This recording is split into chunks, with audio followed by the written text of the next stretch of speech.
क्या किस मुद्दों पे आपने मतदान किया और कैसे? देखिए, मैं मतदान करके आ रहा हूँ इस भीषण गर्मी में। गर्मी बहुत ज़्यादा है, लेकिन मतदाताओं से मेरी अपील है कि चूँकि ये बहुत ही महत्वपूर्ण चुनाव है और आपका सबसे बड़ा अधिकार है ये लोकतांत्रिक अधिकार, तो घर से बाहर निकलिए, वोट दीजिए। हमने तो देश के लोकतंत्र के लिए, देश के संविधान के लिए और देश में मोहब्बत के लिए अपना मत दिया है और मुझे पूरा विश्वास है कि मेरा मत कारगर रहेगा। और पूरे देश में चुनाव प्रचार करके लौटने के बाद मैं ये महसूस कर रहा हूँ कि जनता बदलाव चाहती है। सर, अभी 400 पार को लेकर, तो 400 पार लेकर क्या हकीकत है? जैसे 15 लाख एक जुमला था, वैसे ये 400 भी जुमला ही है। अब तो प्रधानमंत्री जी ने खुद भी बोलना बंद कर दिया है, क्योंकि पहले दूसरे चरण के बाद उनको समझ में आ गया कि जनता ने भी इसे जुमला मान लिया है। तो ज्यादातर चीजें प्रधानमंत्री जी जो बोल रहे हैं पहले चरण के बाद से, चाहे मंगलसूत्र, चाहे भैंस या जो भी, धीरे धीरे जनता अब उस पर ध्यान नहीं दे रही है, क्योंकि जनता अब मुद्दों पर चुनाव चाहती है।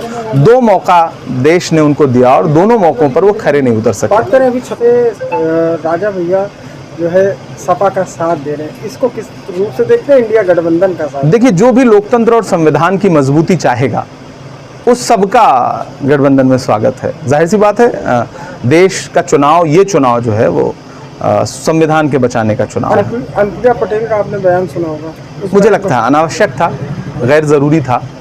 और में क्या लग रहा है कितनी सीटें जीत रहे हैं इंडिया गठबंधन? देखिए, हम आसानी के साथ बहुमत की तरफ बढ़ रहे हैं और आप देखेंगे कि मैं कोई नंबर कोट नहीं करना चाहता, लेकिन हम जो बहुमत का आंकड़ा है उससे बहुत आसानी के साथ आगे हैं। पूरे देश में एक नारा है कि दक्षिण भारत में भाजपा साफ, उत्तर भारत में भाजपा हाफ। मैं इस नारे को केरल से लेकर, आंध्र प्रदेश से लेकर बंगाल तक सुन रहा हूँ। पिछली बार समाजवादी पार्टी, इस बार आप कहाँ उसको खड़ा? बहुत आसानी के साथ धर्मेंद्र यादव वहाँ चुनाव जीत रहे क्या हैं। हो जाएगा 6 महीने में से? क्या उम्मीद है कि कितना परिवर्तन हो जाएगा? देखिए, पिछली बार का चुनाव समीकरणों में फंस गया था, वरना धर्मेंद्र पिछली बार भी चुनाव जीत जाते, निरहुआ चुनाव हार जाते, बहुत कम वोट से चुनाव जीते थे। ऐसे में जिन्होंने चुनाव हराया था वो इस बार साथ हैं, तो जाहिर सी बात है। कल मेनका गांधी को लेकर उनको कहाँ खड़ा पाते हैं? क्या लगता है कि पार्टी के साथ है या मुझे पूरा विश्वास है कि इंडिया गठबंधन सुल्तानपुर की सीट भी जीतेगा। राहुल गांधी वायनाड की रायबरेली, दोनों प्रचंड बहुमत से जीत रहे हैं। अब दोनों में होड़ है कि कौन, किसका मार्जिन ज्यादा रहेगा, अंतर ज्यादा किसका रहेगा, वो ठीक है। वायनाड रहेंगे कि रायबरेली? दोनों परिवार की तरह है।